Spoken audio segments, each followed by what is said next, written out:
Hello guys, welcome to drone academy. நம்ம இன்றைக்கி April 28க்கான நடப்பு நிகழ்வுகள் தான் பார்க்க போகிறோம். ஸோ ஃபஸ்ட்டு என்ன பண்ணலாம் பார்த்தீங்கன்னா, சென்ட்ரல் பேஜ் ஆர்டிக்கல் போயிடலாம்.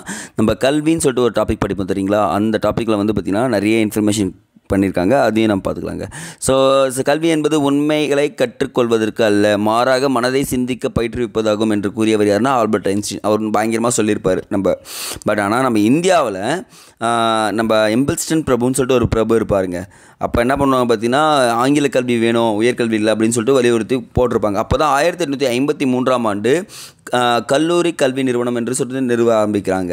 ஸோ அதன் விளைவாக தான் 1854 சார்லஸ் வுட்ஸ் அறிக்கை அப்படின்னு சொல்லக்கூடிய அறிக்கையை வந்து பார்த்திங்கன்னா உயர்கல்வி வளர்ச்சிக்கு வித்திட்டது அப்படின்னு சொல்லிட்டு சொல்கிறாங்க.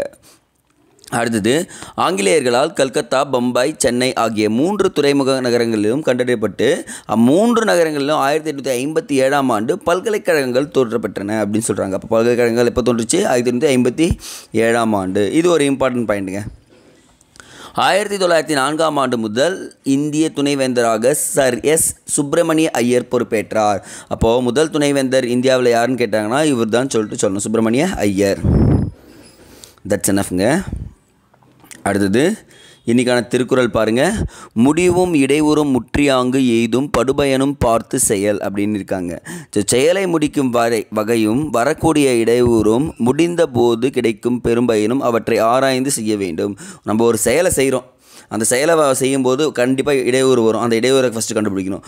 முடிஞ்ச பிறகு அந்த பயன் என்ன அப்படின்றதையும் கண்டிப்பாக தெரிஞ்சுக்கணும். அதுதான் வந்து பார்த்திங்கன்னா இந்த இடத்துல திருவள்ளுவர் அழகாக சொல்லியிருக்காரு. ஸோ நெக்ஸ்ட் ஒன், விண்வெளித்துறையில் இந்தியா புதிய உச்சம் எட்டும் அப்படின்னு சொல்லிட்டு பிரதமர் மோடி சொல்லியிருக்காருங்க. ஸோ என்னென்னா எல்லாமே இம்பார்ட்டன்ஸ் கவனிச்சே வாங்க.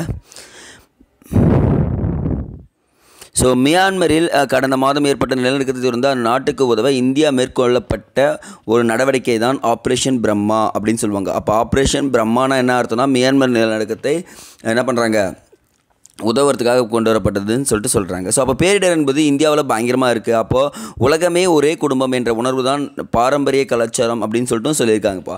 ஸோ எந்த பேரிடர் ஏற்பட்டாலும் இப்போ இந்தியா போய் ஹெல்ப் பண்ணோம் அப்படின்றதையும் சொல்லியிருக்காங்க. அதே மாதிரி ஒரு செயலி கண்டுபிடிச்சிருக்காங்க பாருங்கள், சசேத் செயலி. அப்படி சசேத் செயலினா என்னன்னு பார்த்தீங்கன்னா, நம்ம திடீர்னு பேரிடர் ஏற்பட்டுச்சுன்னா, ஆழிப்பேரலையாக இருக்கட்டும், நிலநடுக்கமாக இருக்கட்டும், மின்னல் எந்த தாக்குதல் ஏற்பட்டாலும் என்ன பண்ணலாம், நம்ம அந்த செயலி மூலமா தெரிஞ்சுக்கலாம் அப்படின்னு சொல்லிட்டு சொல்லியிருக்காங்கப்பா.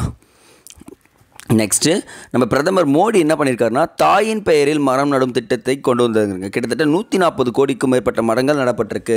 ஸோ அவங்க அம்மா பெயரில் என்ன பண்ணலாம் பார்த்தீங்கன்னா, நம்ம மரம் நடணும், அந்த மரத்தை பராமரிக்கணும் அப்படின்னு சொல்லிட்டு சொல்லியிருக்காங்க.